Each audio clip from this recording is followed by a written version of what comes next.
I don't know if we're going to be all right. You might be all right. I sometimes think, I mean, people keep trying to get me to resign from GB News because of Mark Steyn, which I've never quite understood. We would go into that rabbit hole.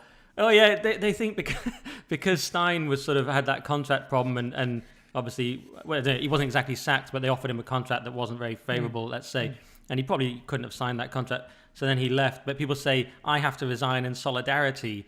Even though I've never met Mark Steyn, I don't necessarily agree with the way he's handled it. To me, if anything, I probably shouldn't say this, but if anything, they're saying I should stand up in a Spartacus moment with Steyn, whereas to me, he's kind of thrown other people under the bus by dominating the narrative and putting us all under pressure, where people are harassing me to resign. I'm like, a little bit selfish.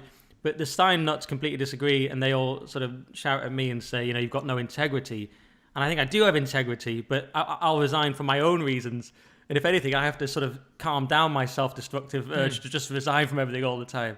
But they're saying, you've got no integrity because of that. Well, look, I think it's very, very easy for people on the sidelines to start making comments. I get people going to me, you do the easy thing and whatever else. And I'm like, hang on a minute, mate. I was in the comedy industry and openly criticising it. I went on the biggest comedy podcast, or the biggest podcast in the world, and slammed that industry for the best part of 4.5 hours. But what do you do behind your faceless avatar and your 22 followers? That's what I always say. It's like you've got numbers in you. You've got an anonymous picture. You've got a profile with numbers in it. I'm out here saying mad stuff on the national TV 3 times a week. I'm getting cancelled by the whole comedy industry, as you recall, because I went on Trigonometry to talk about it. I'm getting in 2 national newspapers and the Jeremy Vine show. Do you think I like that? And I'm doing all this stuff, and it's like, Nick's got no integrity because he won't follow my agenda that I don't even understand. Obviously, the thing is, it's about Ofcom. Ofcom's a bit of a nightmare because it regulates broadcasters. There's nothing you can do about that. So what I think we have to do is attack Ofcom at the legislative level, and you have to say, the online safety bill goes too far and all this kind of stuff, and all the stuff that Toby Young's really good at. And let's do all that. But once those rules are established, what are we going to do? We're there. If you just break all the rules, GB will just end in a day. They'll be hit with ridiculous fines, or they'll have their license revoked. Yeah, and look, but these people don't care because to them, it doesn't bother them. It doesn't affect them in the slightest. They're only interested in being morally right. They're essentially the right-wing version of the woke left. They have the same values, the same ethos, the same beliefs. Really, it's just a couple of things that are missing. And you're never going to convince people like that because they are the hardline minority. And that's just the way it is. And you just say to those people, go on, mate, crack on.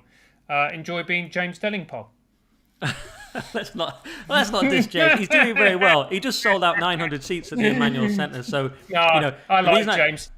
Yeah. He's had a pop at me, so there's one for him. Oh, has he? Oh, okay. Yeah. Okay. Yeah. Well, I'm trying to be friends with everyone. You know me, Francis. Just love everyone. But it's tricky because I do the Weekly Skeptic with Toby, and people will think it's like me trying to take over from James. It wasn't at all. We were going to do interviews at first with me just interviewing people, and Toby was barely going to be on it. It's transformed into me and Toby, doing bants. So it looks like it's the new London Calling, but it's different really.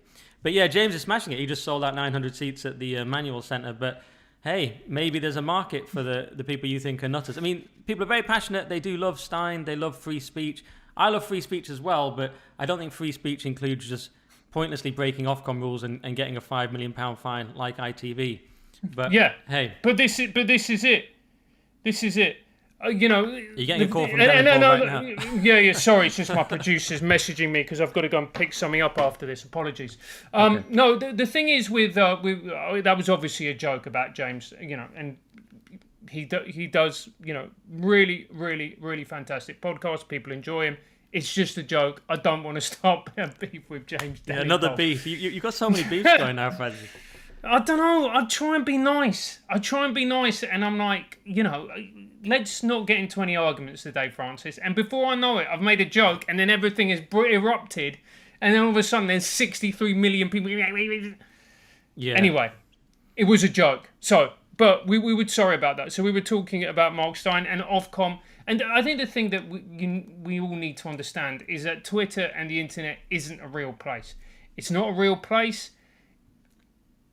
And as a result of that, you can't take what anyone says on there that seriously. And if you do, you will go insane because Twitter is insane. Yeah, fair enough. And I think it's interesting what you say about real people. they're more vulnerable in a sense because they're in their teaching job or whatever. They don't use the right pronouns for a student and they get sacked, which happened to that maths teacher, for example. But at the same time, they don't understand necessarily that they are protected, they're anonymous, whereas we're out there and this is actually a job. For whatever reason, we've ended up in this job. We didn't want to. We just wanted to be comedians, guys. We wanted to make people laugh. The world changed. Now we're in this job where we say things, and I don't think there's anything wrong with that being your job. Sometimes people watch at home, they see it on the telly, they think it's all drama to them, but they've got to compare it to their own job, not to some ideal, I think. And I think in their job, I always think they're probably putting pronouns in their email signature and staying quiet. And some people have said to me, yeah, we are, Nick, but you're out there to be the free speech hero. Their words, not mine.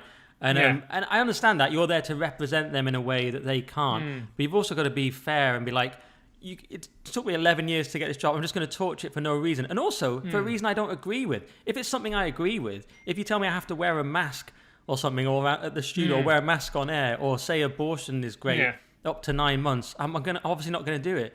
But, everyone's got their own principles. Yeah, well...